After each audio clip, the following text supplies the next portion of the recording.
Kepada Tuan dan Puan, para anggota DPR yang terhormat, apa kabar hari ini? Sepertinya tak sebaik biasanya. Sama, di sini pun begitu. Kita semua memang sedang diuji. Hidup memang tak selalu baik, kan? Seperti kami-kami ini, Tuan dan Puan juga mungkin lebih banyak bekerja di rumah. Kalau lihat siaran sidang atau rapat terbuka di gedung DPR sekarang sih kelihatannya banyak kursi yang kosong. Tapi biasanya juga kosong kan ya? Tuan dan Puan anggota DPR yang terhormat, saya perhatikan parlemen-parlemen negara lain fokus melawan corona.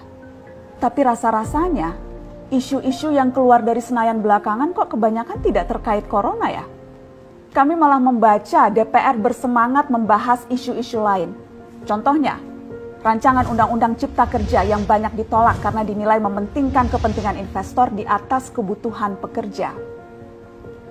Presiden Jokowi pekan lalu sempat menyatakan pemerintah dan DPR menunda pembahasan salah satu klaster di rancangan undang-undang itu, klaster ketenagakerjaan. Ini untuk memberi kesempatan mendalami substansi dan mendapat masukan dari banyak pihak. Berpegang pada alasan itu, maka sudah seharusnya klaster lain dalam RUU Cipta Kerja pun perlu ditinjau ulang. Karena yang lain juga bukan tanpa masalah, terutama dari perspektif lingkungan dan keadilan gender. Tidak cukup hanya menunda pembahasan satu klaster saja. Ada juga RUU lain yang masih nekat mau dibahas. Ada RUU KUHP yang tahun lalu diserbu unjuk rasa. Lalu RUU pemasyarakatan. Ada koruptor yang sudah ngebet pengen bebas kah? Apa kabar Pak Yasona? Terus terang saja, membahas undang-undang yang menyangkut hajat hidup orang banyak di masa seperti sekarang ini terlalu mengundang curiga. Gara-gara pandemi yang pada jatuh cinta saja berani menunda nikah loh. Ini kok DPR buru-buru banget kayak lagi kejar setoran? Tidak ada undang-undang yang tidak penting, semua penting. Justru karena undang-undang itu penting, aneh jika pembahasannya diseriusi di waktu seperti sekarang. Saat dimana perhatian dan konsentrasi kita sedang terkuras bertahan hidup di tengah wabah. Produk hukumnya pun berpotensi cacat bila tidak memenuhi ketentuan, dan rasanya belum ada aturan pembahasan RUU secara virtual.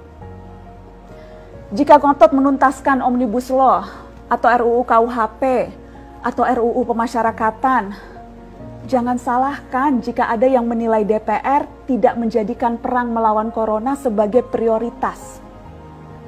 Saya percaya setiap tindakan dan keputusan di masa krisis mencerminkan skala prioritas.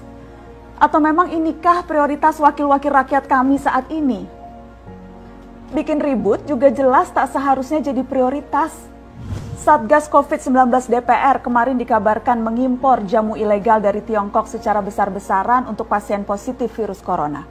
Satgas kemudian membantah itu, katanya ini diproduksi di Jakarta dan merupakan sumbangan Wakil Ketua DPR RI Sufmi Dasko yang akan dibagikan gratis ke berbagai rumah sakit. Kemudian dikabarkan juga jamunya mengandung bahan berbahaya dan belum terbukti klinis.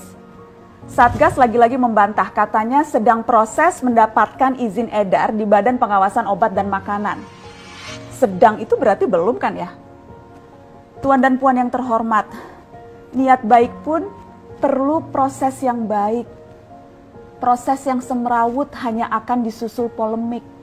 Sementara sekarang kita sedang banyak-banyaknya menaruh harapan kepada negara. Tindak tanduk DPR salah benarnya akan selalu dilihat. Makanya sempat ramai juga warganet mengkritik Satgas COVID-19 DPR RI yang berfoto mengenakan APD saat hendak berkunjung ke rumah sakit darurat Wisma Atlet menyerahkan sumbangan DPR.